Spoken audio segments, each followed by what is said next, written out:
Pernah nggak sih kamu merasa kamu sudah bangun pagi, belanja modal, buka warung dari pagi sampai malam, tapi pembelinya sedikit, warung sepi, dan dagangan banyak yang nggak habis? Tenang, kamu nggak sendiri. Banyak pemilik warung mengalami hal yang sama. Dan dalam video ini, kita akan bahas 7 penyebab kenapa warung bisa sepi. Biar kita tahu akar masalahnya dan bisa memperbaiki satu persatu. Mari kita mulai. Lokasi tidak strategis.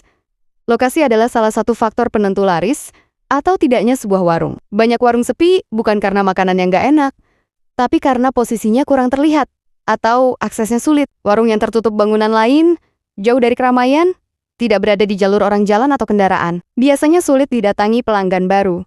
Calon pembeli butuh sesuatu yang terlihat jelas, mudah diakses, dan memudahkan mereka berhenti sebentar. Jadi bukan cuma buka warung, tapi buka warung di tempat yang benar. Kedua, kebersihan kurang diperhatikan. Sebenarnya makanan boleh enak, tapi kalau warungnya kotor, lantai berminyak, banyak lalat, atau peralatan terlihat tidak higienis, pelanggan akan berpikir 2 kali untuk datang kembali. Ingat, orang makan bukan hanya karena lapar, tapi juga karena merasa aman dan nyaman. Warung rapi dan bersih, pelanggan betah. Warung kotor equals pelanggan hilang diam-diam. Penyebab ketiga, pelayanan kurang ramah.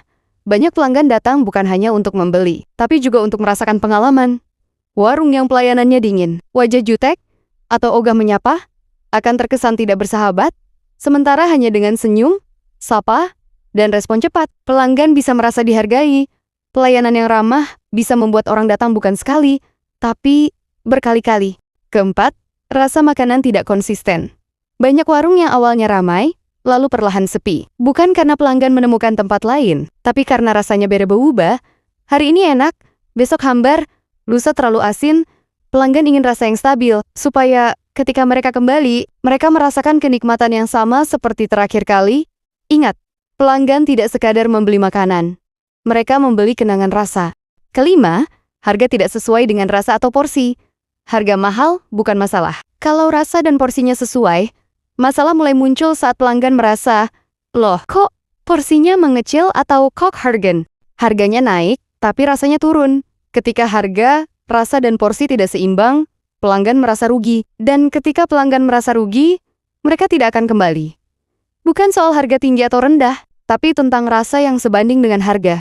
Penyebab keenam, tidak ada keunikan atau pembeda. Di sekitar kita banyak sekali warung. Kalau warung kita sama saja dengan puluhan warung lain, apa alasan pelanggan harus datang ke tempat kita? Keunikan bisa macam-macam, menu spesial yang tidak ada di warung lain, sambal khas, minuman signature, suasana unik, porsi jumbo, layanan antar gratis untuk sekitar. Sedikit keunikan bisa jadi pembeda yang menarik pelanggan datang lagi. Penyebab ketujuh, promosi kurang, tidak terlihat orang. Banyak warung bukannya hanya menunggu orang lewat atau menunggu orang tahu sendiri. Padahal, di era sekarang, promosi itu penting. Promosi tidak selalu harus mahal, cukup sederhana. Upload makanan ke WhatsApp Story, posting harga dan menu ke Facebook atau TikTok. Kasih promo beli 5 gratis 1, pasang banner besar yang terlihat dari jauh. Minta pelanggan review dan ajak teman. Yang penting, orang tahu warung kita ada. Kalau mereka tidak tahu, bagaimana mereka mau datang? Jadi itulah 7 penyebab kenapa warung bisa sepi. Kita kesampingan masalah mistisnya, kita berpikir logika dulu. Sampai jumpa, semoga bermanfaat.